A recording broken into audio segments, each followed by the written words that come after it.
దేవుడు మన కృప చేత మరొకసారి మన వద్దకు తీసుకొచ్చిన దాన్ని బట్టి దేవునికి కృతజ్ఞతలు చెల్లిస్తున్నాను. అదేవిధంగా సంఘ కాపరి గారికి కూడి వచ్చిన బిడ్డలందరికీ నా వందనాలు, వందనాలు.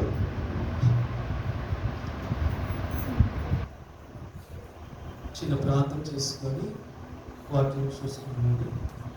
అందరూ తరలించినట్లయితే పరిశుద్ధమైన తండ్రి, పరిశుద్ధమైన యేసయ్య, నీకు వందనాలు, స్తోత్రాలు కూడా నీ ఘనమైన శ్రేష్టమైన పాదాలకు నీకు వందనాలు తెలియజేస్తున్నాను. ఇన్ని దినాలు అయా నీ సన్నిధిని అనుభవించే కృపనిచ్చారు. ఆఖరిలో అయా ఇలాంటి డేస్కి వస్తూ ఉండగా ఒక ప్రత్యేకమైన కోణములో మాతో మాట్లాడాలి. కావలసిన వర్తమానమును, కావలసిన మాటల ద్వారా మమ్మల్ని బలపరచండి. మా హృదయాలు తాకమని ప్రాధేయపడుతున్నాం, వేడుకొనుచున్నాం. సహాయం దయచేయండి. ఆటంకపరిచి వాటిని బంధించండి. నిలబడుతున్న నీ సేవకుని దర్శించండి. అయా వంటి వాడు మట్టివాడు, దేనికి పనికిరాని అభాగ్యుణ్ణి నీ పాదాలు పట్టుకొని గోచారించున్నాము. నాతో మాతో అందరితో మీరే మాట్లాడి నీ ఆత్మ కార్యాలు ఇక్కడ జరిగించమని వేడుకుంటూ నీకే స్తుతి చెల్లించుకుంటూ యేసు నామంలో చిన్ని ప్రార్థనకి సమర్పించడానికి వేడుకుంటుంది నామ తండ్రి, ఆమేన్. హల్లెలూయా, హల్లెలూయా. మరొకసారి అందరికీ వందనాలండి. మీరు కూడా ఇట్లా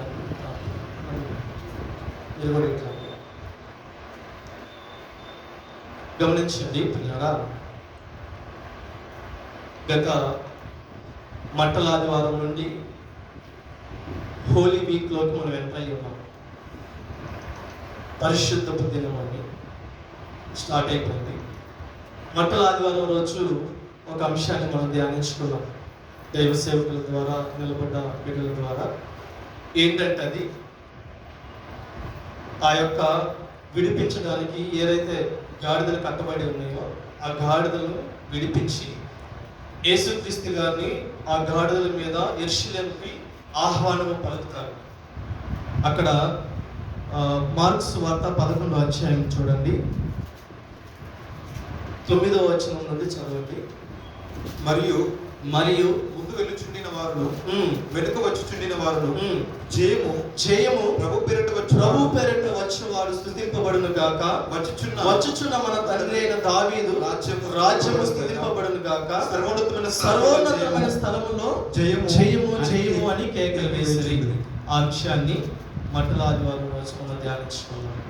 అదేవిధంగా ఆదివారము 11వ అధ్యాయం చదవండి. ఆయన యెరూషలేమునకు వచ్చి దేవాలయములో ప్రవేశించి చుట్టూ సమస్తమును చూచి సాయంకాలమైనందున 12 మందితో కూడా చాలండి. నిన్న మందిరాన్ని ఏ రకంగా దేవుడు ఆ మందిరంలోకి ఎంటర్ అయ్యి ఆ మందిరాల్లో ఉన్న ఆ అందరిని తీసివేసి మందిరాన్ని పరిశుద్ధపరచుకున్నాడో ఆ అంశాన్ని మనం ధ్యానించుకున్నాం. ఈరోజు ఏంటంటే మీరు మంచిగా వినండి. మీకు తెలిసిన వాక్యాలే కానీ కొంచెం కోణంలోనే మనం ధ్యానించుకున్నామండి. ఎవరు మీ హృదయాలు కొంచెం పెట్టుకొని మంచిగా వినండి. దేవుడు ఈ లేట్ డేస్ని బట్టి దేవుడికి కృతజ్ఞతలు చెల్లిస్తున్నాను. ఎందుకంటే మత్తయి సువార్త, మార్కు సువార్త, లూకా సువార్త, యోహాను సువార్త, ఈ 4 సువార్తలు మనకి ఎంతో అవసరం. ఎందుకంటే ఈ 4 సువార్తల ద్వారానే మనం సువార్తను తెలుసుకొని దేవుడు స్వయాన ఏం మాట్లాడాడు దీని ద్వారా ఒక క్లారిటీ రావాలంటే ఈ 4 సువార్తలు ఒక్కటి కూడా మిస్ కాకూడదు. ఈ 4 సువార్తలు మనం క్లారిటీగా, ఎందుకంటే ప్రభువు 3 విషయాలు ఏంటంటే ఫాస్ట్, ఏం జరిగిందో, ఏం జరుగుతుందో, ఏం జరగబోతుందో ఆ విషయాలు అనేది స్వయాన ప్రభువు బోధించాడు. దేవుడు బోధించడం అనేది ఈ 4 సువార్తలు మనం గమనిస్తాం. కాబట్టి ఒక క్లారిటీ రావాలి అంటే ఈ 4 సువార్తలు మనము ధ్యానించుకునే వారిగా ఉండాలి. నా ప్రియమైన సంగమా, 2 అంశాలు అయిపోయి ఈరోజు మంగళవారం అంశం ఏంటంటే స్వయాన దేవుడు బోధిస్తున్నాడు, స్వయాన యేసుక్రీస్తు గారు బోధిస్తున్నారు. చూసుకుందాం. నేను మత్తయి సువార్త, లూకా సువార్తలో, యోహాను సువార్తలో రాయబడి ఉన్నది. ఏంది? ఆ యొక్క విడువ గాడిదల మీద వస్తారు, యెరూషలేము దగ్గరికి వస్తారు, అదేవిధంగా అక్కడ మందిరంలోకి వస్తారు, అక్కడ ఉన్న వాళ్ళందరూ చెదరగొడతాడు అని నార్మల్గా రాసి ఉంది. కానీ మార్కు సువార్తలో మార్కు గారు ఒక క్లారిటీని మెయింటైన్ చేశారు, ఒక క్లారిటీని ఇచ్చారు. ఎందుకంటే ఒక సమయాన్ని ఎప్పుడు ఏం జరిగింది అని సమయానుకూలంగా రాసుకున్నాడు. మీరు నాకల్లే చూడండి, 2 అధ్యాయాల గురించి మనం ధ్యానించుకుందాం. 11వ అధ్యాయము 12వ అధ్యాయము. నా ప్రియమైన సంగమా, దేవుడు మందిరంలో ఉండి బోధిస్తూ, బిడ్డలందరికీ బోధిస్తూ ఏం బోధించాడంటే 14 విషయాల గురించి బోధించాడు. 14 విషయాల గురించి. ఈ 14 విషయాల గురించి క్లారిటీ రావాలంటే 4 సువార్తలు ధ్యానించుకోవాలి.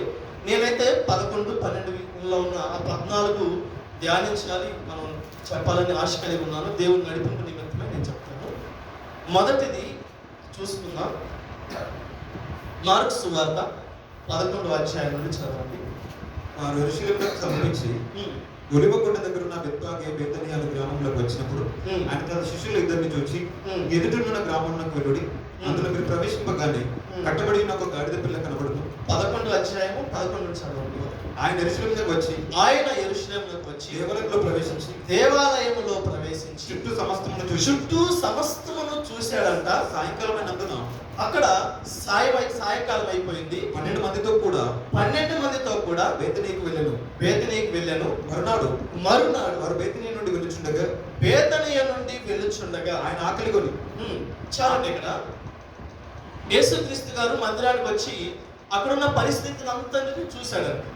చూసిన తర్వాత గమనించిన తర్వాత సాయంకాలం అయిపోయిన తర్వాత అక్కడి నుండి బేతనీకి వెళ్ళాడు. మరలా తర్వాత రోజు, నిన్న సోమవారము, మనము ఆదివారం గాడిద మీద వచ్చాడు, యెరూషలేముకి వచ్చాడు, మందిరానికి వచ్చేసాడు. నేను సోమవారం మందిరం గురించి మనం ధ్యానించుకున్నాం. అంటే ఈరోజు మంగళవారం ఏం చేశాడంటే బేతనీ నుండి బయలుదేరాడు. బేతనీ నుండి బయలుదేరినప్పుడు 13 చదువుకుందాం, 12 చదవండి. మర్నాడు వారు బేతనీ నుండి వెళ్ళుచుండగా ఆయన ఆకలి కొని ఆకులు గల ఒక అంజూరపు చెట్టును దూరం నుండి చూచి దాని మీద ఏమైనా దొరుకునేమో అని వచ్చెను. దాని ఎదురుకు వచ్చుచుండగా ఆకులు తప్ప మరి ఏమీ కనబడలేదు. ఏదైనగా అది అంజూరపు పండ్ల కాలం కాదు. అందుకు ఆయన ఇక మీదట ఎన్నటికి నీ పండ్లు ఎవరును తినకుందురు కానీ చెప్పాను. చాలండి. ఇక్కడ గమనించండి పిల్లరా, మొదటి అంశం తీసుకుందాం. మొదటి అంశం ఏంటంటే 12 వచనాల నుండి 14 వచనాలు. మొదటి అంశం ఇక్కడ ఏంటంటే యేసుక్రీస్తు గారు ఆకలితో ఉన్నాడండి. బేతనీ నుండి వస్తూ ఒక ఆకలిగా ఉండి దూరం నుంచి ఒక చెట్టును చూశాడు, అంజూరపు చెట్టు చూడటానికి అది ఎలా ఉందంటే మంచి గుబురులతోటి మంచిగా ఒక పెద్ద చెట్టుగా ఉంది. ఏమండి, ఒక చెట్టును చూసినప్పుడు, దూరం నుండి చూసినప్పుడు ప్రకాశంగా ఒక పచ్చగా మనకు కనిపినప్పుడు దాని నుండి ఏదో ఒకటి మనం ఆశిస్తాం, ఏదో ఒకటి కావాలని మనం కోరుకుంటాం సాధారణంగా. అలానే యేసుక్రీస్తు గారు కూడా దూరం నుండి చూసినప్పుడు పచ్చగా ఉంది చెట్టు. ఏమండి, పచ్చగా ఎలా ఉందంటే ఫలాలు తినటమే. చెట్టు నీడనిస్తుంది, మంచిగా ఉంటుందని ఆ చెట్టు మీద దేవుడు ఆశ పెట్టుకున్నాడు. ఏదో ఒకటి దొరికింది ఆ చెట్టు దగ్గర, ఎందుకంటే చెట్టు యొక్క స్వభావం ఏంది? ఆ చెట్టు ఎదగాలి, ఫలించాలి, అనేక బిడ్డలకి ఉపయోగకరంగా మార్చబడాలి. ఆ చెట్టును దూరం నుండి చూశాడు, ఫలాలు ఇస్తుందిలే అని అనుకున్నాడు. ఆకలిగా ఉండగా ఆ చెట్టు చూడగానే దేవునికి ఆకలేసింది. కానీ ఆ చెట్టు చూసిన తర్వాత డబల్ ఆకలేసింది. ఆ చెట్టు అంతా పరిశుద్ధ, అంతా పచ్చదనాన్ని ఇచ్చింది చూడటానికి. అది నా ప్రియమైన సంగమా, దగ్గరికి వెళ్ళగానే, యేసుక్రీస్తు గారి దగ్గరికి వెళ్ళగానే ఆ చెట్టు కంట ఏదైతే కావాలని వెళ్ళాడో, ఏదైతే ఆకలితో వెళ్ళాడో ఆ చెట్టు దగ్గరంట ఫలాలు లేవంట. ఏమండి, ఆయన నార్మల్గా అది ఎండిపోయి ఉంటే, లేకపోతే ఏదో అసలు పనికిరాని రకంగా ఉంటే చెట్టు దగ్గరికి వెళ్ళేవాడు కాదు.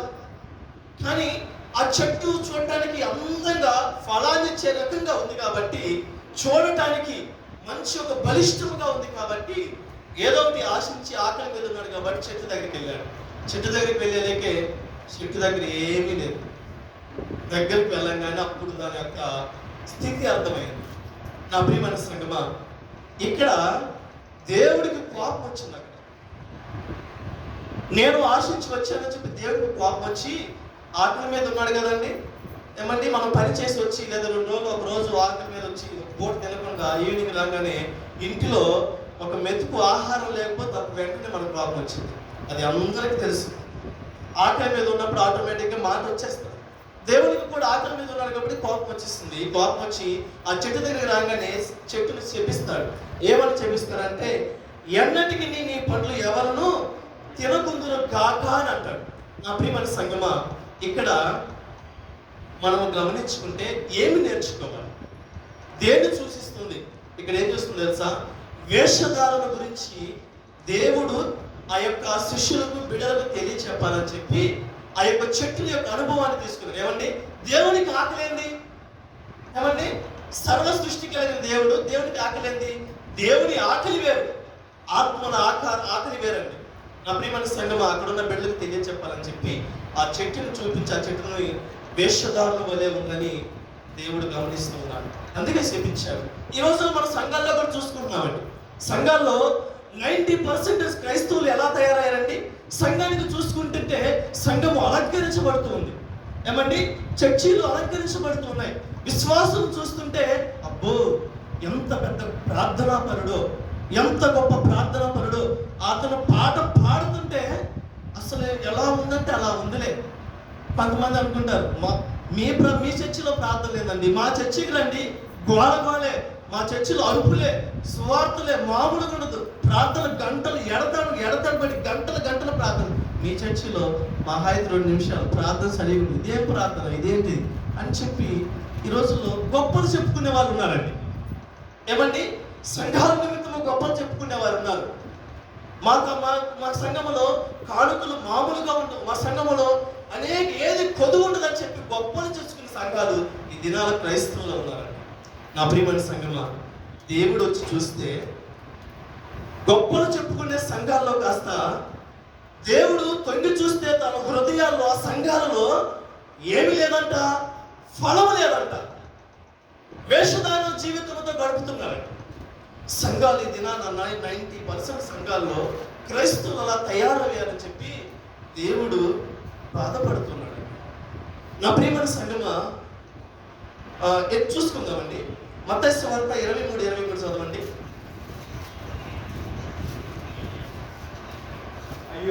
అయ్యో వేషధారులైన శాస్త్రులారా, పరిసయ్యులారా, మీరు చాలండి. ఇక్కడ వ్యభిచారికైనా దేవుడు స్థానం ఇస్తాడేమో కానీ వేషధారులకు ఎవరికి కూడా స్థానం ఇవ్వడని చెప్తున్నాడు దేవుడు.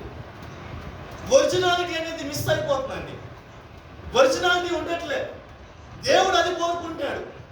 ఒరిజినాలిటీ కోసం చెట్టు దగ్గరికి వచ్చాడు. ఒరిజినాలిటీ కోసం సంఘం దగ్గరికి వస్తుంటే హృదయాల్లో ఒరిజినాలిటీ ఉండట్లా. వేషధారణతో జీవిస్తున్నారండి. గొప్పలు ఉండాలని చెప్పి, నా పేరు నా ప్రఖ్యాతం ఉండాలని చెప్పి సంఘములో వేషధారణతో జీవిస్తున్నారు. నా ప్రియమైన సంఘమా, దేవుడు ఆశిస్తున్నది దూరంగా ఉండి నీవు ఫలించాలి, నీ జీవితము ఫలించాలి, నీ సంఘము ఫలించాలి. ఆయన అందుకే వస్తున్నాడు. కొరింథీయులకు రాసిన 2వ పత్రికలో 3:5 అంటాడు, చదవండి. నేను త్వరగా ఈరోజు వెళ్తాను, మీకు అందరూ తెలిసిన వాక్యాలు కాబట్టి. 3:5 మామూలు ఏదైనా అయినట్లుగా ఆలోచించుటకు మా ఎత్తట్లో మేమే సమర్థులమని కాదు, మా సామర్థ్యం దేవుని వల్లనే కలిగి ఉన్నది. ఆయన మమ్మల్ని క్రొత్త నిబంధనకు అనగా 2 కొరింథీ 3:5 ఆయన మమ్మల్ని క్రొత్త నిబంధనకు అనగా అక్షరములకు కాదు కానీ ఆత్మకే పరిచారకుల మౌటకు మాకు సామర్థ్యం కలిగించున్నాడు. అక్షరము చొప్పును గాని ఆత్మ జీవింపజేయును. మరణకరముకు పరిచర్య రాళ్ళ మీద చెక్కబడిన అక్షరములకు సంబంధించినదైనను మహిమతో కూడినదాయను. అందుకే మోషే ముఖం మీద ప్రకాశించు. చాలా ఇక్కడ సంఘాల్లో ప్రకాశించడం అనేది అసలు ఉండట్లేదు. ఎలా ఉంటుందో తెలుసా? పైకి అనేది భక్తిగా ఉంటున్నారు కానీ లోపల శక్తి అనేది మిస్ అయిపోతుందండి. నా ప్రియమైన సంగమా, దేవుడు మొదటగా దేని గురించి బోధించాడు తెలుసా? సంఘాల దగ్గరికి వచ్చాడు. నిన్న సోమవారం దిన సంఘం దగ్గరికి వచ్చి చూసి పరిశీలించి ఆ సంఘములో ఉన్న ఇబ్బందులు చూసి, సంఘములో చెల్లాచెదురుగా ఉన్న వాళ్ళని చూసి దేవుడు బోధిస్తున్నాడండి. మొదట దేని గురించి తెలుసా? వేషధారం వలె సంఘములో బ్రతుకుతున్నారండి. వేషధారం వలె జీవితంలో భక్తిగా మారుతూ ఉన్నారు. నా ప్రియమైన సంఘమా, భక్తిగా పైకి భక్తిలో ఉన్నారు, కానీ లోపల శక్తి అనేది ఉండట్లేదు. అందుకని నా ప్రభువు మొదట ఇక్కడ వేషధారణ గురించి మాట్లాడుతున్నారు. మనం ఏం నేర్చుకోవాలి తెలుసా? ఎక్కడైనా సరే దేవుడు వస్తున్నాడు. దేవుడు పైపైన భక్తి కాదండి, లోపల ఫలములని కోరుకుంటున్నాడు. నీ హృదయాన్ని కోరుకుంటున్నాడు, నీ హృదయంలో భక్తిని కోరుకుంటున్నాడండి. నీ ద్వారా అనేక బిడ్డలకు ఉపయోగకరంగా మార్చబడతావని చెప్పి ఆయన ఆకలితో ఉన్నాడు. నీ ఆత్మను బట్టి అనేక ఆత్మలు మారుతాయని ఆయన ఆకలితో ఉంది. ఆ చెట్టు దగ్గరకు వచ్చి దేనంగా చూస్తున్నాడు. నీ దగ్గరికి, నా దగ్గరికి వచ్చి దేనంగా చూస్తున్నాడు. ఏమైనా ఫలాలు నీ దగ్గర దొరుకుతాయని, ఏది దొరకట్లేదని చెప్పి ఆయన కోపంతో రగిలిపోతున్నాడు, బాధతో ఏడుస్తున్నాడండి మొదటిగా ఇక్కడ. అందుకని ఆ చెట్టుని శపించాడు. ఈ రోజుల్లో మీరు కూడా శపించే జీవితంలో మనం ఉండకూడదు, ఆశీర్వదించబడిన జీవితంలో మనం ఉండాలని ఆయన ఆశ. అందుకని మొదటిది వేషధారణ గురించి ఇక్కడ మనం చూసుకున్నాం. రెండోదిగా చూసుకుందామండి, 14 నుంచి అయిపోయింది కదా, 15 నుంచి చదవండి. వారు యెరూషలేమునకు వచ్చినప్పుడు మరలా యెరూషలేమునకు వచ్చినప్పుడు ఆయన దేవాలయంలో ప్రవేశించి దేవాలయంలో దయ విగ్రహములు చేయవారిని వెలగొట్టుగా ఆరాధించి రూకలు మార్చువారి బల్లలను గువ్వలమ్ము వారి పీటలను పడద్రోసి దేవాలయంకున్న ఏ పాత్ర అయినను ఎవరిని తేనీయకుండెను. మరియు ఆయన బోధించుచు నా మందిరము సమస్తమైన అన్ని జనులకు ప్రార్థన మందిరమనబడును అని వ్రాయబడలేదా? అయితే మీరు దానిని దొంగల గుహ చేసి నేను శాస్త్రులను ప్రధాన యాజకులను ఆ మాట విని జనసమూహం అంతయు ఆయన బోధకు బహు ఆశ్చర్యపడ్డ చూచి ఆయనకు భయపడి ఆయన నేలకు సంహరించుదమా అనే సమయం చూచాలండి. ఇక్కడ దేవుడు మరలా బోధిస్తున్నాడు. ఏమని బోధిస్తున్నాడు తెలుసా? మందిరం అనేది దేవుడు స్వయం నుంచి బోధిస్తున్నాడు. ఇందాక మందిరంలో వేషధారిగా ఉన్నారు, మీరు నేర్చుకోండి, హృదయపూర్వకంగా నేర్చుకోండి. రెండోది ఏం బోధిస్తున్నారు తెలుసా? నా మందిరం ఏంటో తెలుసా? అనేక సమస్తమైన అన్ని జనులకు ప్రార్థనా మందిరం అండి. ప్రార్థనా మందిరము, దాన్ని మీరు పోగొట్టుకుంటున్నారు, దాన్ని మీరు మర్చిపోతున్నారు. వేషధారి వల్ల మీరు ఉంటున్నారు. వేషధారి నుండి విడిపించబడి ప్రార్థనా పనులుగా మీరు మార్చుకోరండి అని దేవుడు బోధిస్తున్నాడు, అందరికీ బోధిస్తున్నాడు. నా ప్రియమైన సంఘంగా, మందిరం ఏదో కాదు. ఈ రోజుల్లో మన హృదయమే దేవుని మందిరం. మన హృదయమే మందిరంగా మార్చబడాలి. మన హృదయంలో మందిరం స్థిరపడితే ఆయన మనలో ఉంటాడండి. మన హృదయంలో ఆయనకు చోటించేవారిగా ఉండాలి. ఆయన వెతుకుతున్నాడంట, ఎక్కడ చోటు కనబడట్లేదంట. విరిగిన ఆయన హృదయం ఎక్కడ ఉందేమని వెతుకుతూ ఉన్నాడండి. ఆ హృదయమే మందిరం, ఆ హృదయమే ఆయన కావాలని బోధిస్తున్నాడు. ఈ బోధకు మనం లోపడాలి. మూడోదిగా చూసుకుందాం, 20 నుంచి 24 వచ్చిన చదవండి. పొద్దున వారు మార్గంలో పోవచ్చుండగా ఆ అంజూరపు చెట్టు వేళ్ళు మొదలుకొని ఎండిండుట చూసిరి. అప్పుడు పేతురు ఆ సంగతి నేర్చుకొని, ఇక్కడ నేను ఇంతవరకు చెప్పిన సంఘటనలన్నీ నిన్న సోమవారం జరిగింది. సోమవారం జరిగింది, మందిరం దాకా వచ్చింది. ఈరోజు మరలా వాళ్ళు పొద్దున తర్వాత మార్నింగ్ ఉదయాన్నే శిష్యులందరూ కలిసి, యేసుక్రీస్తు గారు కలిసి ప్రయాణం చేస్తుంటే నిన్న ఏదైతే శపించారో ఆ చెట్టును మరలా శిష్యులు చూశారు. చదవండి 20 వచనం. ప్రొద్దున వారు మార్గమున పోవచ్చుండగా ఆ అంజూరపు చెట్టు వేళ్ళు మొదలుకొని ఎండుట చూచిరి. అప్పుడు పేతురు ఆ సంగతి జ్ఞాపకం తెచ్చుకొని, బోధకుడా, ఇదిగో నీవు శపించిన అంజూరపు చెట్టు ఎండిపోయినని ఆయనతో చెప్పాను. అందుకు యేసు వారితో ఇట్లా, మీరు దేవుని యందు విశ్వాసం ఉంచుడి. ఎవడైనా నీ కొండను చూచి నువ్వు ఎత్తబడి సముద్రంలో పడవేయబడమని చెప్పి తన మనసులో సందేహింపక తాను చెప్పినది జరుగునని నమ్మినే గల వాడు చెప్పినది జరుగునని మీతో నిశ్చయంగా చెప్పుచున్నాను. అందుచేత చాలండి. దేవుడు మరలా ఇక్కడ బోధిస్తున్నాడు. ఏమని బోధిస్తున్నాడో తెలుసా? మూడోదిగా నమ్మకత్వాన్ని గురించి, విశ్వాసం గురించి బోధిస్తున్నాడు. మూడోదిగా నా ప్రియమైన సంగమా, ఏమని బోధిస్తున్నాడో తెలుసా? పేతురు అడిగాడు. పేతురు సాధారణంగా యేసుక్రీస్తు గారి దగ్గరికి వచ్చిన వెంటనే ఏదన్నా విషయం ఉందంటే మనసులో దాచిపెట్టుకోడు. యేసును సొంత స్నేహితులుగా ఊహించుకొని ప్రతిదీ ఏదైనా సరే పేతురు స్వయాన్ని అడిగేస్తాడండి. పేతురు అలానే అడిగాడు. ఇక్కడ పేతురు ఏమని అడిగాడు? ఈ సంగతి జ్ఞాపకం తెచ్చుకొని, బోధకుడా, ఇదిగో నీవు శపించిన అంజూరపు చెట్టు ఎండిపోయినని ఆయనతో చెప్పాను. అందుకు యేసు వారితో ఇట్లనెను, మీరు దేని యందు విశ్వాసముంచుడి, ఎవడైనాను ఆ కొండను చూచి ఇక్కడ తీసుకెళ్ళి గడవేమంటే పడుతున్నాను. ఇక్కడ మనము ప్రార్థించేటప్పుడు మొదట ఏ కనపరచబడాలి? విశ్వాసం అనేది, నమ్మకం అనేది కనపరచబడాలండి. మీరు దేనికోసమైతే ప్రార్థిస్తున్నారో మొదట మీరు అవి నమ్మండి అని బోధిస్తున్నాడు. నా ప్రియమైన సంగమా, ఈ రోజుల్లో సంఘాలలో ప్రార్థిస్తున్నామే కానీ నమ్మకం అనేది, నమ్మకత్వం అనేది, విశ్వాసం అనేది కోల్పోతున్నామండి. నా ప్రియమైన సంగమా, నమ్మకత్వం అనేది లేకుండా, విశ్వాసం లేకుండా దేవుడు నీ ప్రార్థనకు జవాబును ఎలా దయచేస్తాడు? మొదట నమ్మాలి కదా. నీవు నమ్మిన కొలతను బట్టి నీకు అనుగ్రహిస్తా అన్నాడు దేవుడు. నా ప్రియమైన సంగమా, ఎందుకంటే ఒక తండ్రి గారు ఒక కుమారుని, దెయ్యం పట్టిన కుమారుని తీసుకొని వచ్చి, అయ్యా, అనేక శిష్యుల దగ్గరికి, మీ శిష్యుల దగ్గరికి తీసుకొచ్చాను, అక్కడ ఇక్కడ ఆ వైద్యాలు ఈ వైద్యాలు తిరిగాను, నేను ఎక్కడ నా కుమారునికి స్వస్థత రాలేదయ్యా, నీవు నా కుమారుని స్వస్థపరచు అంటే ప్రభు అంటాడు, నీవు నమ్ముతున్నావా అంటాడు. ఆయన అంటాడు, నేను నమ్ముతున్నానయ్యా అంటాడు. ఆయన అంటాడు, నీ నమ్మిక చొప్పున నీ కుమారుడు స్వస్థత పొందుకుంటాడు. నమ్ముటం నీ వలన అయితే నమ్మిన వానికి సమస్తము సమకూరుస్తాను. నమ్మకత్వం అనేది కోల్పోతున్నాయి ఈ రోజుల్లో. మన ప్రార్థనలో నమ్మకత్వం అనేది కోల్పోతున్నాయి.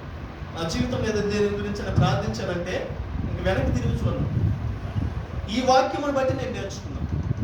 ఈ వాక్యమును బట్టి ఏదైనా సరే, వాళ్ళు చనిపోతున్నారు, చనిపోయిన సంగతే ప్రార్థించాము, దేవుడి చిత్తం ఉందంటే నేను ఇంక వెనక్కి తిరగను.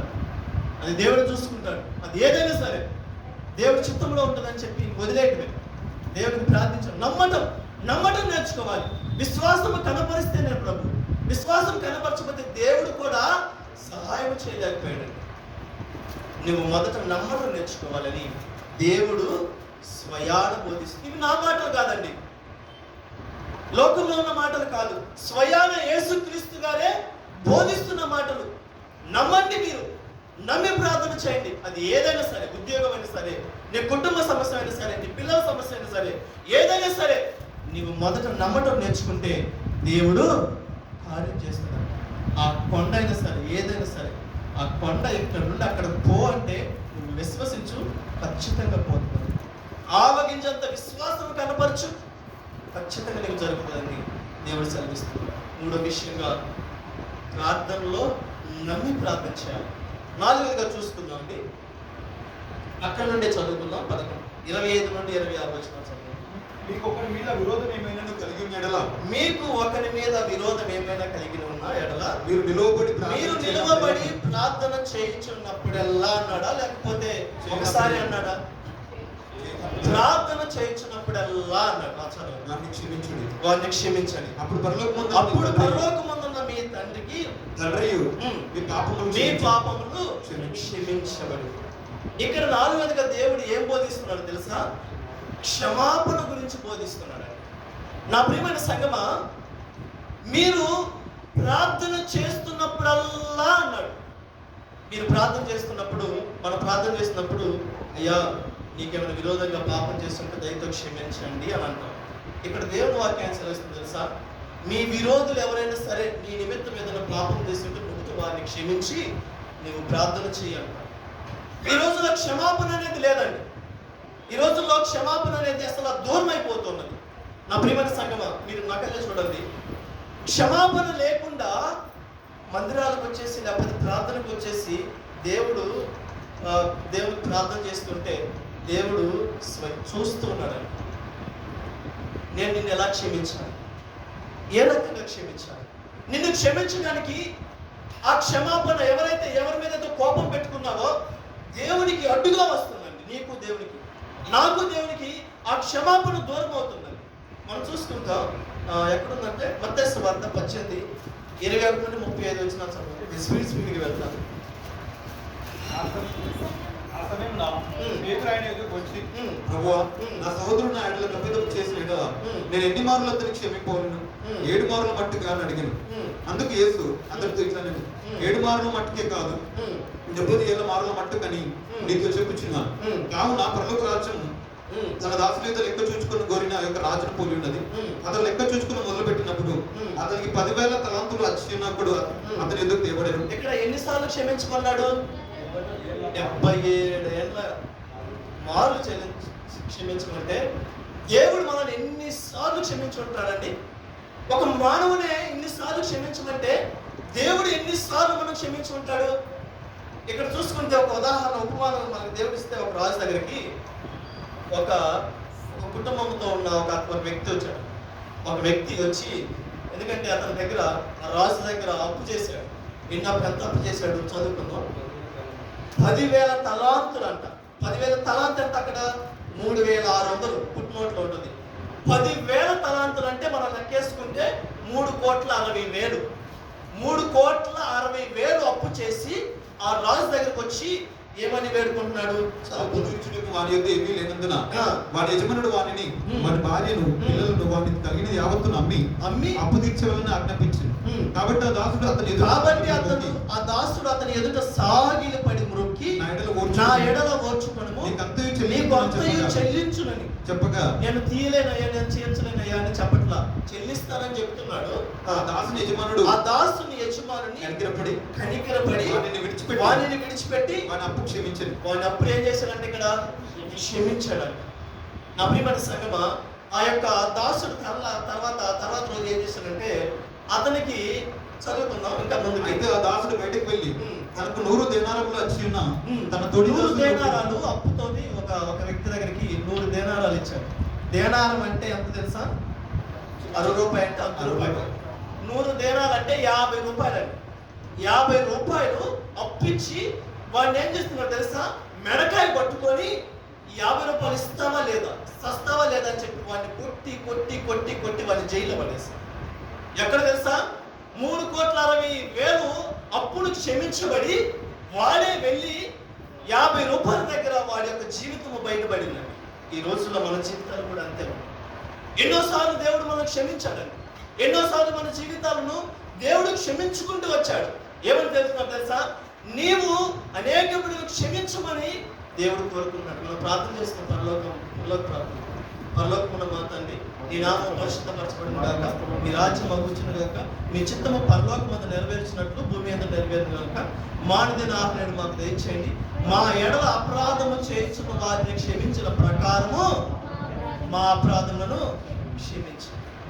ఇదే కదా ప్రార్థన. ప్రార్థన అయితే చేస్తున్నా కానీ క్షమిస్తున్నావా? ఏమండి, దేవుడు క్షమాపణ వేరుకుంటున్నాడండి. అలాంటి క్షమాపణ గుణము మన జీవితంలో ఉండాలని దేవుడు బోధిస్తున్నాడు. సంఘములో ఇది లేదని చెప్పి దేవుడు స్వయాన్ని కూర్చొని బోధిస్తున్నాడు.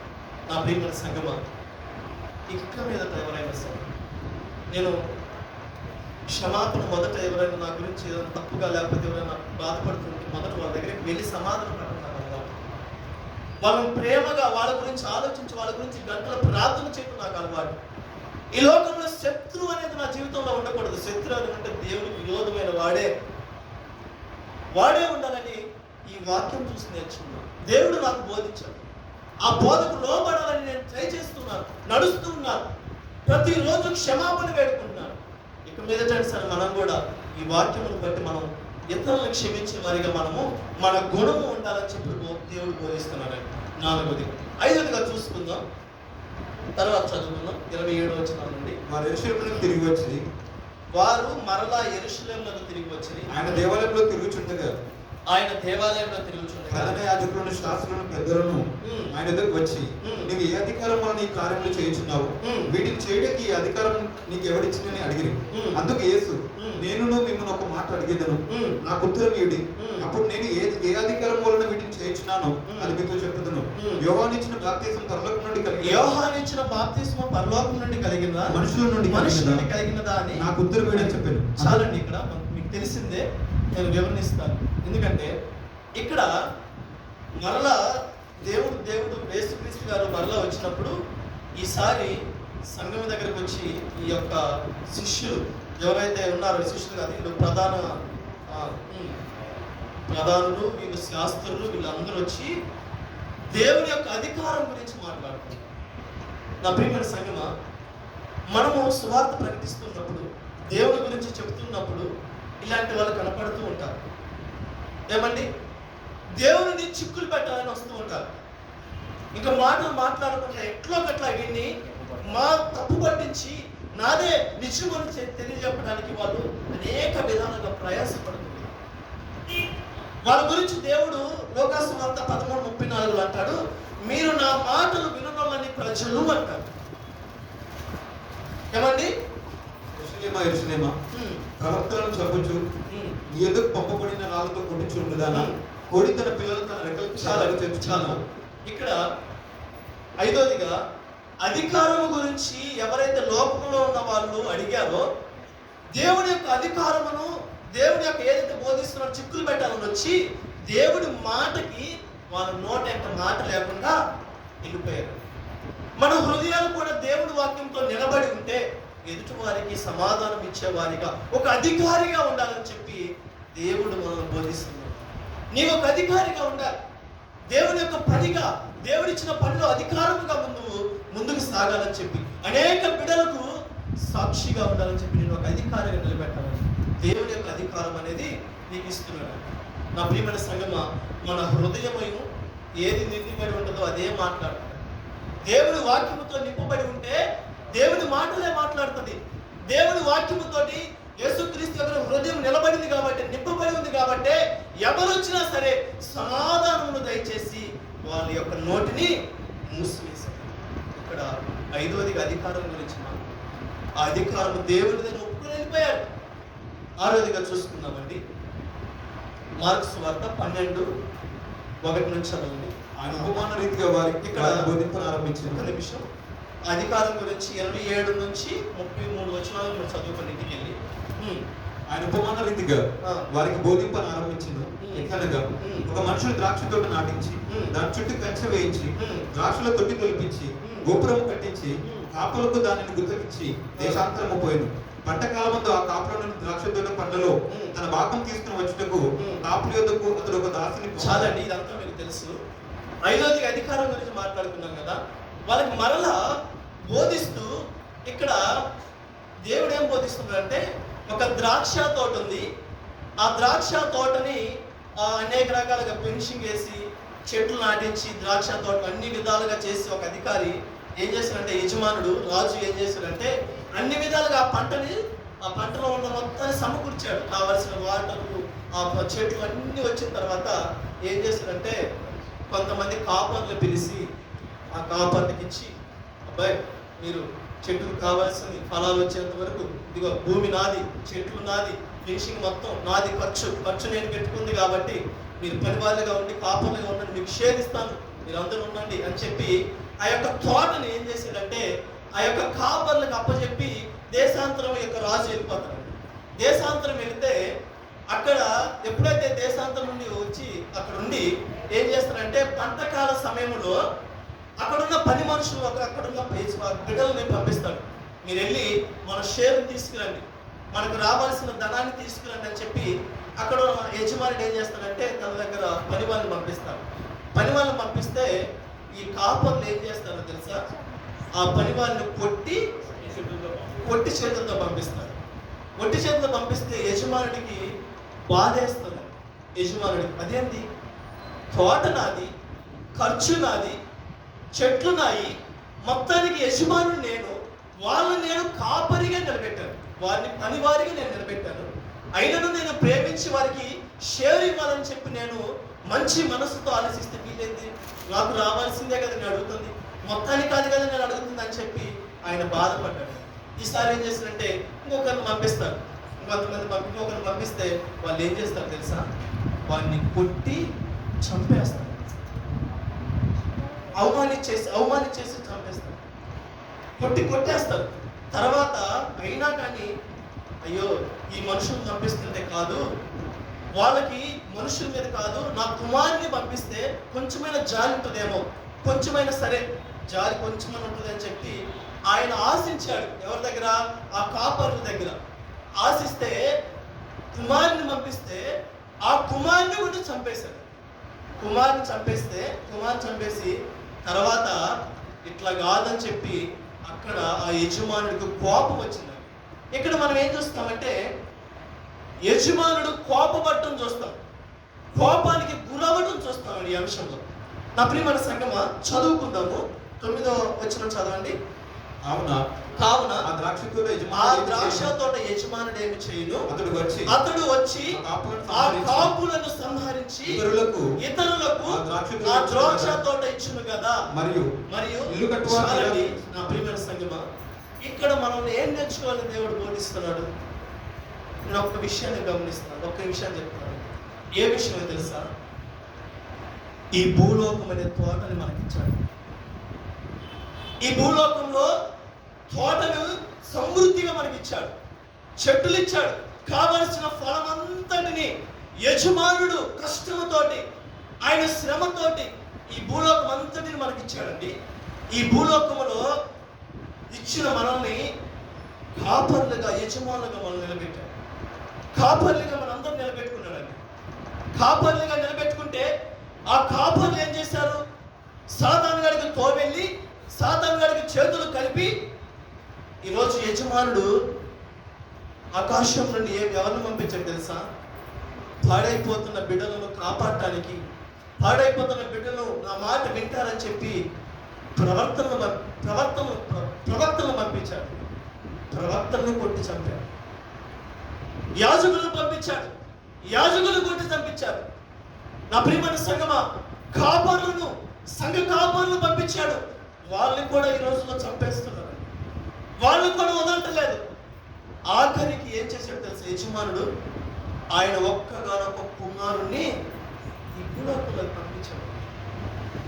ఈ భూలోకంలోకి ఒక్కగానొక్క కుమారుని పంపించి, నా కుమారుని మీద ఏదైనా ప్రేమ చూపిస్తారేమని చెప్పి ఇన్ని అవకాశాలు ఇచ్చిన యజమానుడు, ఆ యెహోవా దేవుడు ఈ భూలోకంలోకి ఒక్కగానొక్క కుమారుని పంపిస్తే, యేసుక్రీస్తు గారిని పంపిస్తే, ఆయనను కూడా ఊరి వెలపల ఆ గొలుకోట కొండ దగ్గర చంపేశారండి. లోబడిన పిల్లల వల్ల మనం జీవిస్తున్నాం. సాతాను ఊబిలో పడిపోయి దేవుడు అధికారి అయింది కూడా, దేవుడు యొక్క సృష్టికర్త అయింది కూడా, ఆయన కోపానికి మనం గురవుతున్నామండి. నా ప్రియమైన సంగమా, మనం ఏం నేర్చుకోవాలి తెలుసా? యజమానుడు రాబోతున్నాడండి. యజమానుడు వచ్చి ఆ కాపానికి అప్పచెబుతున్నాడు. వాళ్ళు సంహరించి యజమానుడు తీసుకుంటున్నాడు. దేవుడు రాబోతున్నాడు, రెండో రాకడలో రాబోతున్నాడు. ఇకనైనా సరే లోబడిన పిల్లల వల్ల మనం ఉన్నాం, మనమందరం మార్చుకుంటామని చెప్పి, మన హృదయాలు మార్చుకుంటామని చెప్పి దేవుడు తన కుమారుని చంపేసినా సరే దేవుడు మనకు అవకాశాన్ని ఇస్తున్నాడు. దేవుడు మనకు అవకాశం ఇస్తున్నాడు. ఎక్కడైనా సరే మీరు మార్చబడతారేమో అని చెప్పి ఇక్కడ దేవుడు బోధిస్తున్నాడు. నా ప్రియమైన సంగమా, మీరు మారాలి, నేను మారాలి, మనమందరము మారాలి. మనందరికీ యజమానుడు ఆయన, మన ప్రాణ ఆత్మ దేవుడు యజమానుడు ఆయనండి. ఈ ప్రాణం ఈ భూలోకంలో నడిపించింది ఆయన రాబోతున్నాడు. కుమారుని చంపేశాం, మన యొక్క చేష్టల ద్వారా చంపేశాం. ఆయన ప్రేమగా పెంచుకున్న కుమారుని చంపేశామండి. ఊరి బయట చంపేశాం. ఆకాశానికి భూమికి మధ్య వేలాడుతూ కూడా ఆయన కన్నీరు కారుస్తున్నాడు. తండ్రి, నీవు నా చెయ్యి ఎలా విడిచిపెట్టావు? ఆయన మన కోసం తన కుమారుని చంపేశాడు. నా ప్రియమైన సంగమా, దేవునికి నీవంటే నేనంటే ఎంత ప్రేమ. ఇక్కడైనా సరే మనము మారాలని నిన్న వాక్యం సెలవిచ్చాడు, వాక్యం మాట్లాడుకున్నాం. దేవుడు ప్రేమతో రావాలా, ఉగ్రతతో రావాలా అని వాక్యం సెలవిస్తాడు. ప్రేమ అయితే ఆయన ఎత్తపడతాం, ఉగ్రత అయితే నువ్వు తట్టుకోలేవు. మనం తట్టుకోలేమని ఆయన ఉగ్రతని. ఆయన ఉగ్రత అంత భయంకరంగా ఉంటుంది. నా ప్రియమైన సంగమా, మీరు జ్ఞాపకం చేసుకోవాలి. ఎందుకు? 6వదిగా 7వదిగా చూసుకుందాం మనము. మార్కు సువార్త 12వ అధ్యాయంలోనే 11 నుంచి చదువుకున్నాం. ఎక్కడ నేను ఒక్క వచనం కూడా తీసుకెళ్ళలేదు. మీరు ఒకసారి 11, 12 వచనాలు మీరు చదువుకోండి. ఒక్క వచనం కూడా మేము తీయట్లేదు. ప్రతి వచనాన్ని మీకు ధ్యానించే విధంగా ముందుకు నడుస్తున్నాం. చదువుకుందాం. 13 నుండి 17 వచనాలు. మాటలలో ఆయన చుట్టుపరచవలనని పరిసయ్యులను హేరోదీయులను కొందరిని ఆయన ఎదురు పంపిరి. వారు వచ్చి, బోధకుడా, నీవు సత్యవంతుడవు, నీవు ఎవరిని లక్ష్య పెట్టని వాడవని మేము ఎరుగుతున్నాం. నీవు మొహమాటము లేని వాడవై దేవుని మార్గం సత్యంగా బోధించేవాడవు. కైసరుకు ప్రణించుట న్యాయం కాదా? ఇచ్చిదమా ఇయ్యకుందుమా అని ఆయన అడిగిరి. ఆయన వారి వేషధారణ ఎరిగి, మీరు నన్ను ఎందుకు శోధించున్నారు? ఒక దేనారం నా ఎదుగు తెచ్చి చూపుడని వారితో చెప్పారు. వారు తెచ్చిరి. ఆయన ఈ రూపమును 18 వచనాలను చదవండి. 18 పునరుద్ధరణ లేదని చెప్పి పునరుద్ధానం లేదని చెప్పి సదుకాయలు ఆయన యొద్దకు వచ్చి మరలా వచ్చారు. బోధకుడా, భార్య బ్రతికి ఉండగా, తన భార్య బ్రతికి ఉండగా అప్పుడు పిల్లలు లేక చనిపోయిన ఎడల వారి సహోదరుడు వారి భార్యను పెళ్లి చేసుకుని తన సహోదరునికి సంతానం కలుగ చేయవలనని మోషే మాకు రాసిచ్చాడు. 7 సహోదరులు చూడండి, ఇక్కడ మరలా ఈ సద్దుకాయలు మళ్ళీ వచ్చారు. ఈసారి దేని ద్వారా వచ్చింది తెలుసా? పునరుద్ధానం లేదు, ఏమి లేదని వచ్చారు. ఇక్కడ మనం దేవుడు ఏం బోధిస్తాడు తెలుసా? సంఘములోకి, మనలోకి ఈ యొక్క అబద్ధమైన బోధన ప్రవేశించింది. నా ప్రియమైన సంఘమా, వచ్చి ఏం బోధిస్తున్నారు తెలుసా? ఇదిగో ధర్మశాస్త్రంలో ఈ రకంగా రాయబడి ఉంది. వాళ్ళు ఏం చేశారు? ధర్మశాస్త్రమును లోకమును అంతటిని కలిపి ముందుకు నడుస్తూ ఉన్నారు. ఏమని చెప్తున్నారు? ఇక్కడ ఇదిగో ఒక భార్య ఉంది, ఆమె బ్రతుకున్నప్పుడు తన భర్త చనిపోయాడు. అట్లాగే తర్వాత తన అన్నదమ్ముల్ని వివాహం చేసి తన భార్యగా ఇచ్చేసాము. అట్లానే 7 చనిపోయారు, సంతానం లేదు. తను చనిపోయిన తర్వాత చదువుకుందాం. 25 వచనం చదవండి.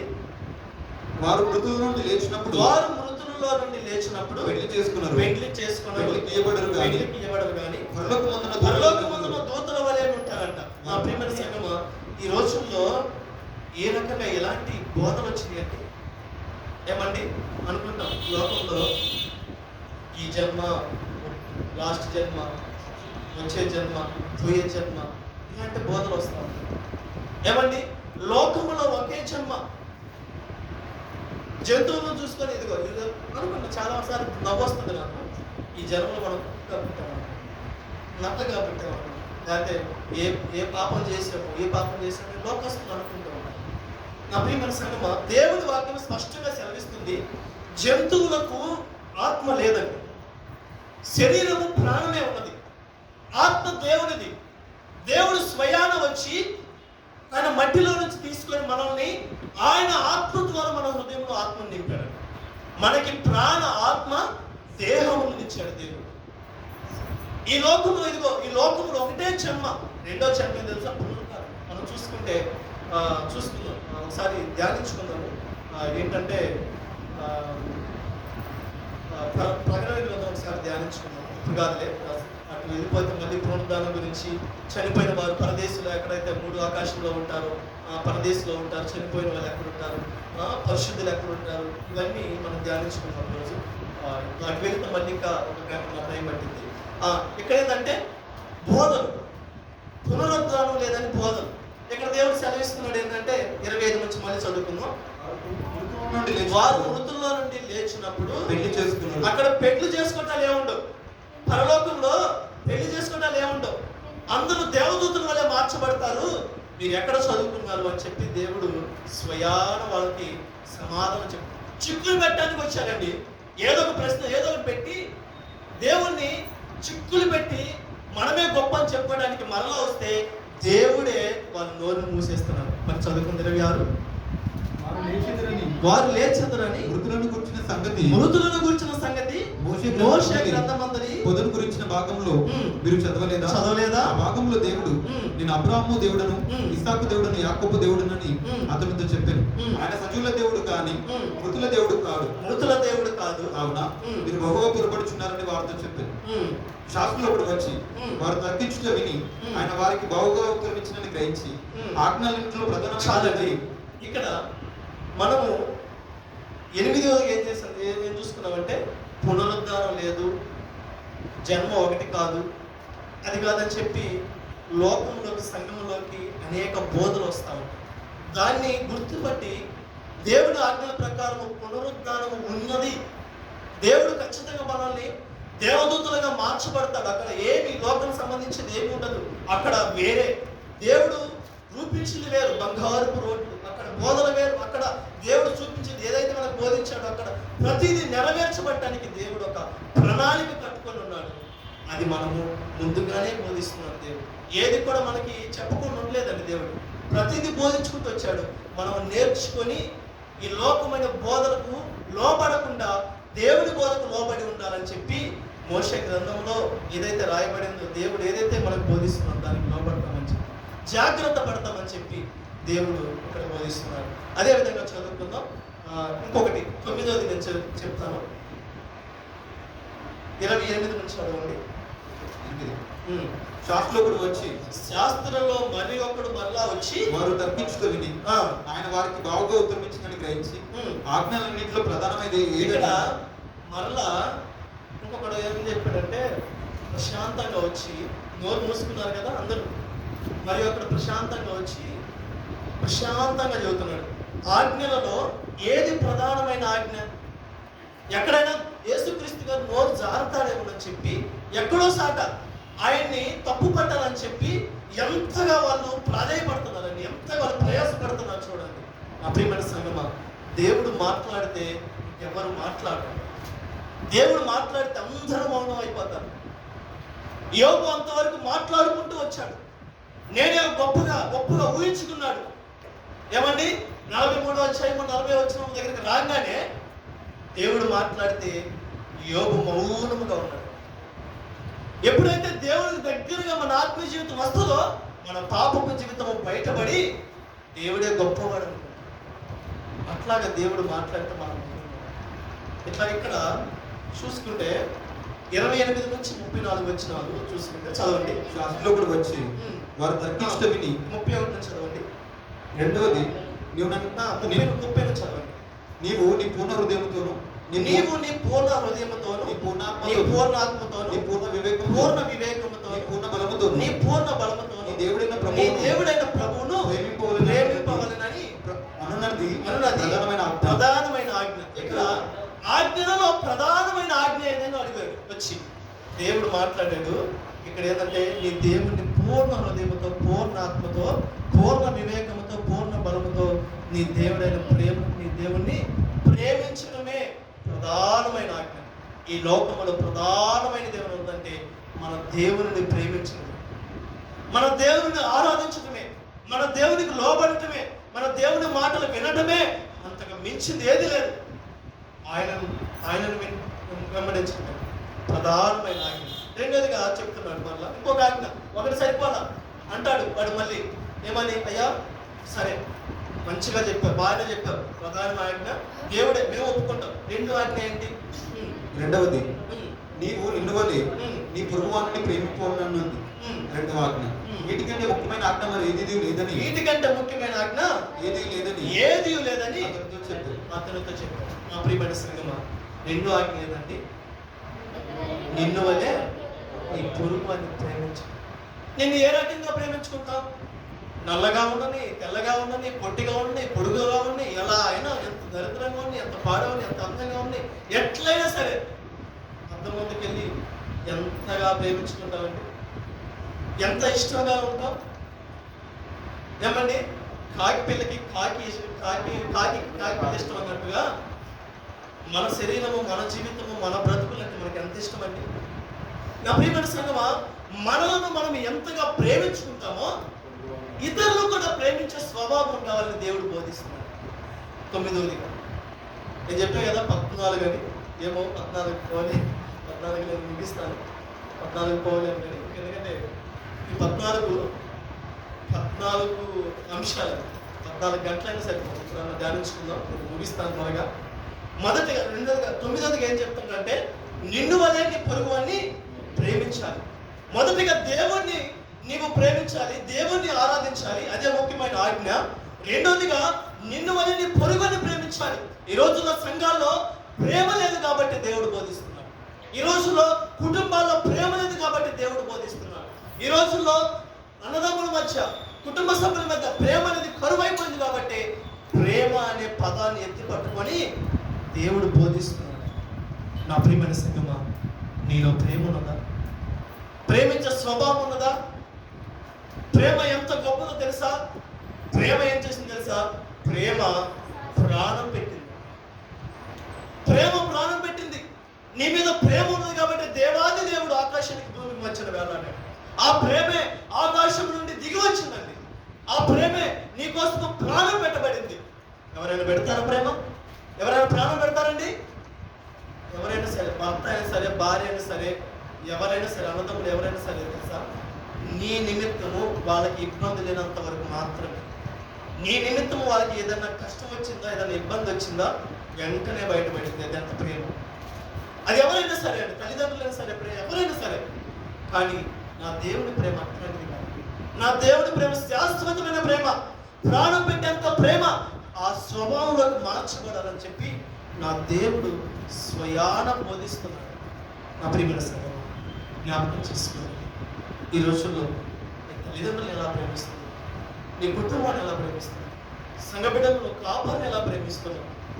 నీ ఉద్యోగంలో ఉన్న సహోదరులు ఎలా ప్రేమిస్తున్నావు? నీ ప్రేమను బట్టే ఇతరులు మార్చబడతారని దేవుడు వారిని శ్రమిస్తున్నాడు.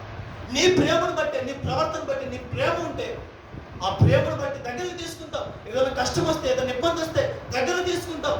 ఆకలిగా ఉన్నప్పుడు ఆహారం పెడతావు. ఇబ్బందులు ఉన్న వాళ్ళ గురించి ఆలోచిస్తావండి. ప్రేమ లేకపోతే నువ్వు చేయలేవు. ప్రేమ ఉంటేనే చేస్తావు. ఆ ప్రేమ, ఆ స్వభావం మనలో ఉండాలని చెప్పి దేవుడు ఆలోచిస్తున్నాడు. అదేవిధంగా చూసుకుందాం. మత్తయి సువార్త 22. ఈ 14 అన్నాం కదా. ఈ 14, ఈ 4 సువార్తల్లో ధ్యానించుకుంటే నాకు క్లారిటీ వచ్చింది. మీరు అనుకోవచ్చు 4 సువార్త టచ్ చేశాను. మత్తయి సువార్త, యోహాను సువార్త, లూకా సువార్త కూడా టచ్ చేయాలని ఆశ ఉన్నది. చూసుకుందాం. మత్తయి సువార్త 22, 41 నుంచి 46 వచనాలు ధ్యానించుకుందాం. ఒకప్పుడు పరిసయ్యులు కూడి ఉండగా యేసు వారిని చూచి, క్రీస్తుని గురించి మీకు ఏమి తోచున్నది? ఆయన ఎవరి కుమారుడని అడిగాను. వారు, ఆయన దావీదు కుమారుడు అని చెప్పారు.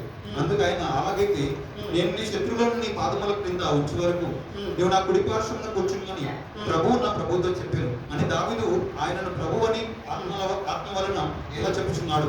దావీదు ఆయనను ప్రభు అని కదా. ఇక్కడ మరలా వచ్చి ఏం చెక్ ప్రశ్న వేస్తున్నాడు? నీవు దావీదు కుమారుడు, దేవుడు కాదు, దేవుడు కాదు, దావీదు కుమారుడని ఆయన్ని బోధిస్తుంటే దావీదే చెప్తున్నాడండి. ఏమని చెబుతున్నాడు? ఇక్కడ చదువుకుందాం. నేను నీ శత్రువులను నీ పాదముల కింద ఉంచు వరకు, నీ పాదముల కింద ఉంచు వరకు నీవు నా కుడి పార్శ్వమున కూర్చుండమని ప్రభువు నా ప్రభువుతో చెప్పాను అని ఎవరు బోధిస్తున్నారు? ఇక్కడ ఎవరు చెప్తున్నారు? యేసు ప్రభువు చెప్తున్నాడు. ప్రభువు గురించి చెబుతున్నాడు. ఈయన ప్రభువు, ఆయన ప్రభువు. దావీదు స్వయాన చెప్పాడు. ఆ యొక్క దాన్ని వివరించి యేసుక్రీస్తు గారు చెబుతున్నారు. నేను ప్రభువుని, ఆయన ప్రభువు. మనం ఆరాధిస్తున్న దేవుడు ప్రభువులకే ప్రభువు. లోకంలో ఉన్న, జనంలో ఉన్న కాదండి. దేవుడు అధికారి అయి ఉన్నాడు, దేవుడు ప్రభువు అయి ఉన్నాడు, దేవుడై ఉన్నాడని చెప్పి దేవుడే స్వయాన బోధిస్తున్నాడు. నా ప్రియమైన సంగమా, మనం ఆరాధిస్తున్న యేసుక్రీస్తు గారు ఎవరో తెలుసా? ప్రభు. మనం ఆరాధిస్తున్న దేవుడు ఎవరో తెలుసా? దేవుడు ఎవరో తెలుసా? ఈ లోకమంతటికి సృష్టికర్త. నీవు, నేను ఆయన కింద ఉన్నాం. ఆయన్ని ఆరాధించకుండా మనం ఎవరిని ప్రభువుగా పెట్టుకున్నాం? ఈ లోకంలో ఉన్న వాటిని ప్రభువుగా పెట్టుకున్నాం. లోకంలో ఉన్న వాటిని ఆరాధిస్తున్నాం, లోకంలో ఉన్న వాటిని వెంబడిస్తున్నాం, లోకంలో ఉన్న వాటిని మనము ప్రయాణం చేస్తున్నామండి. మార్గము తప్పిపోతున్నాం.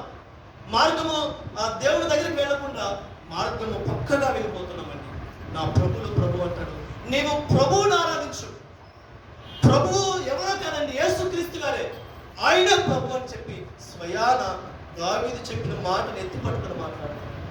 నా ప్రియమైన సంగమా, విగ్రహారాధన, లోకంలో దేన్నైతే నువ్వు లోకంలో ఆరాధిస్తున్నావో అది కాదు, అదంతా అబద్ధం. నిజమైనది యేసుక్రీస్తు గారు అని చెప్పి స్వయాన దేవుడు మాట్లాడుతున్నాడు. అదేవిధంగా చూసుకుందాం. నేను ముగిస్తాను. ఇంకా చదువుకోండి. మార్కు సువార్త 12:41 నుండి ఇది ఒక్కటి చెప్పి నేను ముగిస్తాను. ఇంకా 2-3 ఆయన గంట పెట్టి ఎదుట కూర్చుండి చిన్నసాము ఆ కానుక పెట్టెలో డబ్బులు పెట్ట చూచుండెను. ధనవంతులైన వారు అనేకులు అందులో విశేషాలుగా సంభవించుండేది. ఒక బీద విధవరాలు వచ్చి 2 కాసులు వేయగా ఆయన తన శిష్యులను పిలిచి కానుక పెట్టెలో డబ్బులు వేసి వారందరికంటే ఈ బీద విధవరాలు ఎక్కువ వేసినని మీతో నిశ్చయముగా చెప్పుచున్నాను. వారందరూ తమకు కలిగిన సమృద్ధిలో నుండి వేసిరి గాని ఈమె తన లేమిలో తనకు కలిగిన దంతయు అనగా జీవనమంతా చాలండి. ఇక్కడ మీకు తెలిసిందే 2-3 ఉన్నాయి. ఎప్పుడన్నా చెప్తాను నేను, ఒకటి ముగించేస్తాను. ఇక్కడ యేసుక్రీస్తు గారే సంఘంలోకి వచ్చి సంఘంలో బోధిస్తున్నాడు కదా. ఎన్ని ప్రాజెక్టులు దేవుడే మాట్లాడి యేసుక్రీస్తు గారు బోధించింది కాబట్టి సంఘంలో ఉండి లాస్ట్కి వచ్చారు. మనలో ప్రార్థనలు అయిపోయిన తర్వాత, వాక్యం అయిపోయిన తర్వాత కానుకల దగ్గరికి వచ్చారు. అక్కడికి వచ్చేసాం. ప్రభువు కూడా అక్కడ గమనిస్తున్నాడు. ప్రభు కానుకల దగ్గరికి వచ్చాడు. ఏం చూస్తున్నాడు తెలుసా? కానుకలు వేసే వాళ్ళని చూస్తున్నాడు. ఒకడు వచ్చి బంగారు గొలుసు వేసాడు, ఒకడు వచ్చి కట్టల డబ్బులు వేసాడు, ఒకడు వచ్చి ఉన్నది ఏదైతే ఉందో సమృద్ధి ఏదైతే ఉందో దాంట్లో కొంచెం తీసుకొచ్చేసాడు. ఏమంటే బంగారం అంతా వేసుకుంటూ వచ్చారు. ఎందుకో తెలుసా?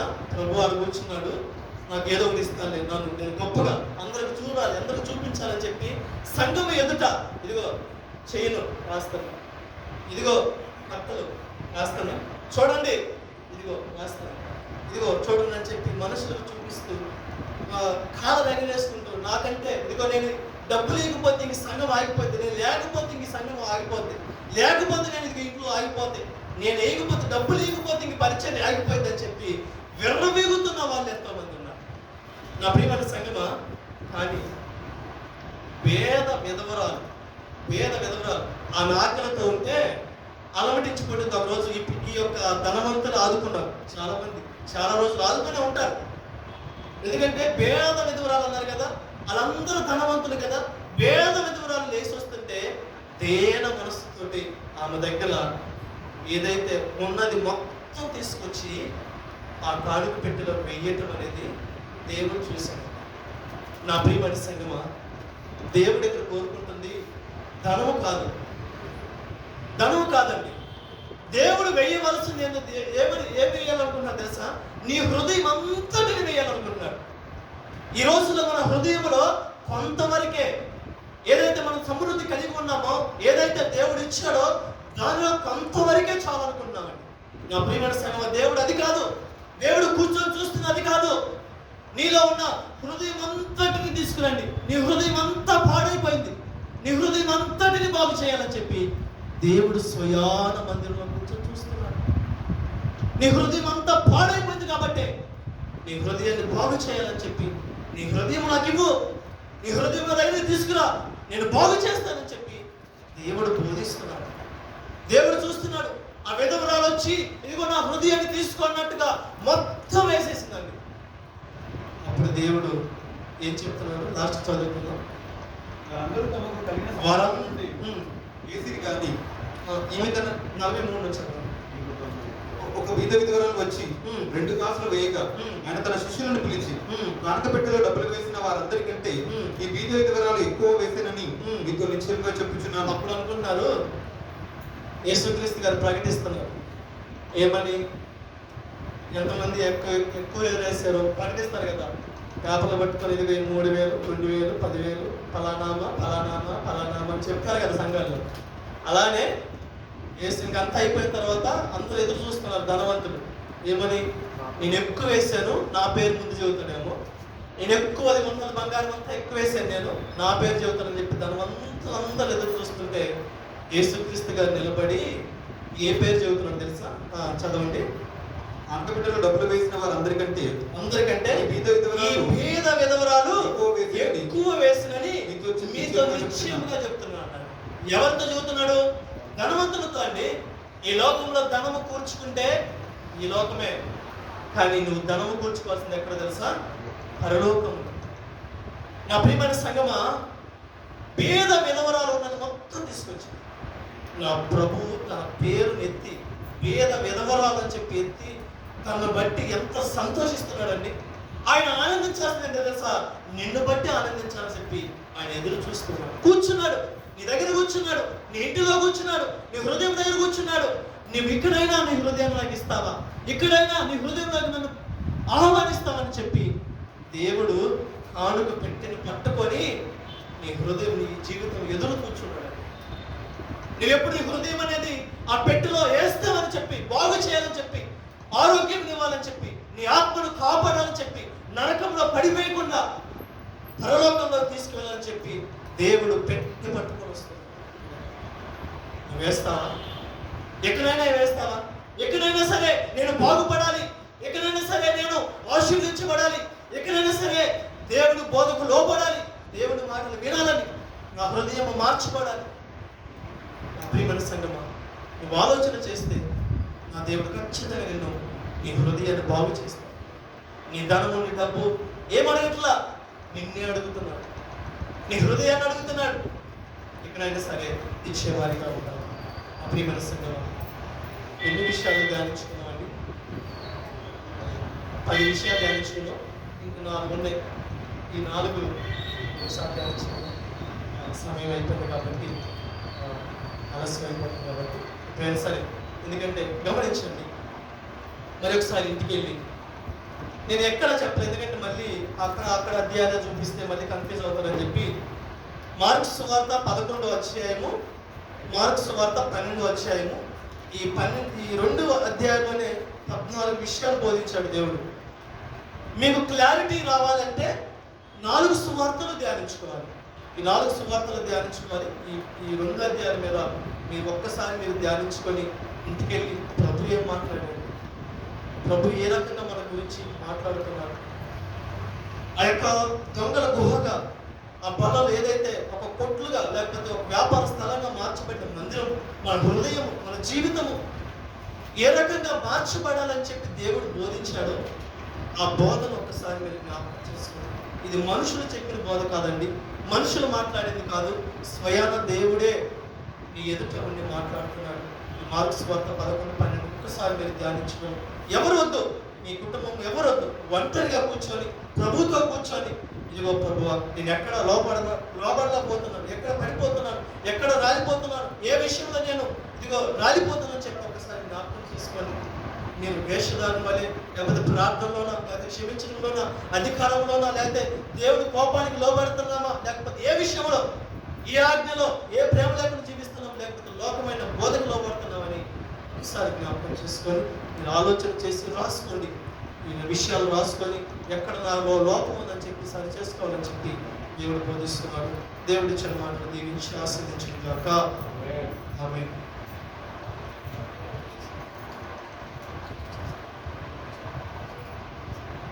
మన లక్ష్యంగా భాస్కర్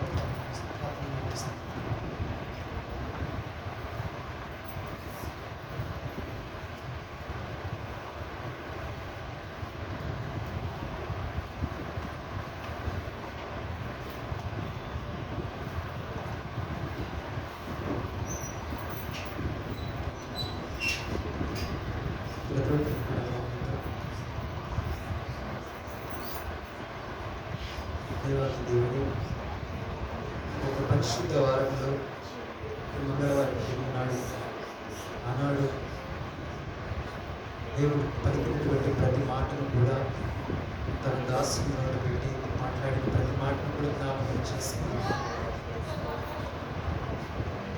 మరియు ప్రసన్నముగా ఆ యొక్క యాత్రలో దేవుడు మాట్లాడిన ప్రతి మాట మన జీవితాలకు ఎంతో ఉపయోగకరమైనది. కాబట్టి దేవుడు బోధిస్తున్నటువంటి బోధలు, ఎందుకనగా ఆయన మరణానికి అప్పగించవచ్చు ఉండగా తన బిడ్డలకి తెలియపరుస్తున్నటువంటి అమూల్యమైనటువంటి సంగతులు.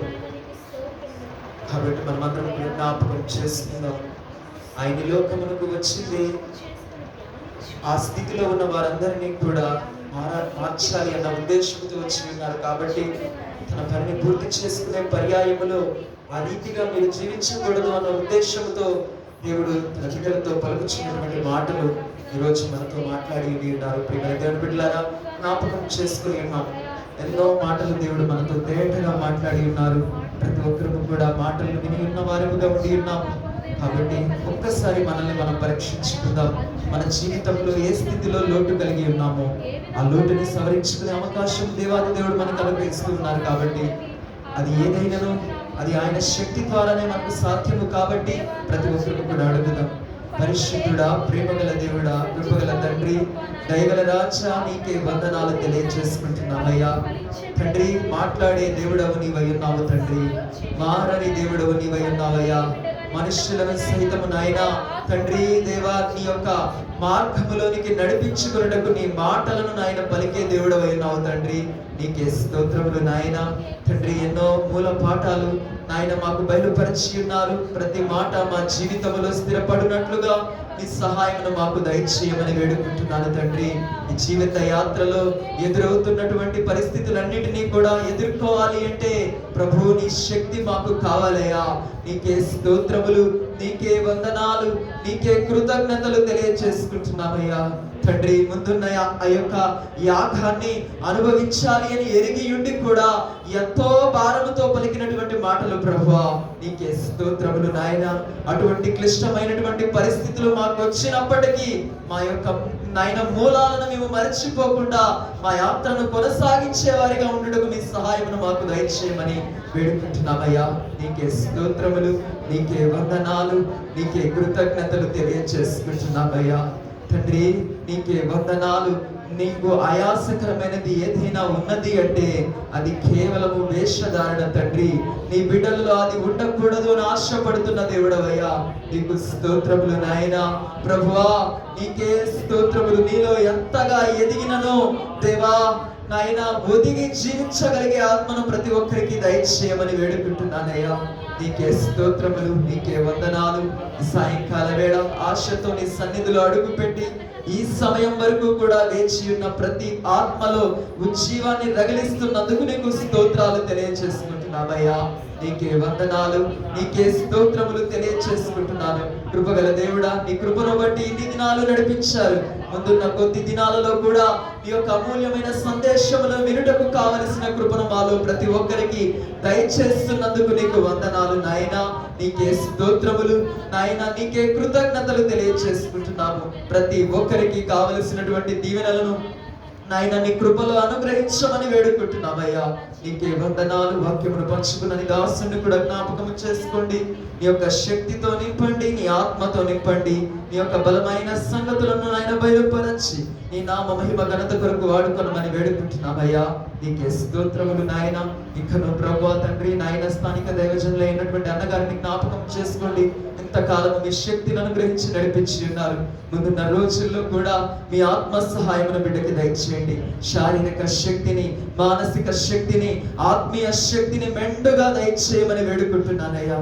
భారముతో కూనుకున్న ఈ పరిచర్య సఫలమగునట్లుగా మీ కార్యములు జరిగించమని వేడుకుంటున్నాము తండ్రి. నీకే వందనాలు. ఎంతో సంతోషముతో సమాధానముతో ఏ రీతిగా నీవు మరణించి తిరిగి లేచి నాయన విజయ కేకను నాయన ఈ లోకానికి వినపడేటట్లు చేశావో, నీ సన్నిధిలో వేచి ఉండి వచ్చి ఉన్న ప్రతి బిడ్డ జీవితంలో గొప్ప విజయాలు చూచున్నట్లుగా మీరు మార్చబోతున్నందుకు మీకు వందనాలయ్యా. మీకు స్తోత్రాలు తెలియజేసుకుంటూ, వందనాలు తెలియజేసుకుంటూ, మరి యొక్క నాయన తరుణము మిమ్మల్ని ఎదుర్కొనే పర్యాంతం వరకు మీ కృప మాకు తోడుగా ఉంచి నడిపించమని వేడుకుంటూ యేసు పరిశుద్ధ నామములో ప్రార్థన చేస్తూ మమ్మల్ని మీకు సమర్పించుకుంటున్నాము తండ్రి. ఆమేన్. యేసు రక్తమే జయం, శిలువ రక్తమే జయం. ప్రభు యేసు నామమునకు సంపూర్ణంగా జయము కలుగును గాక.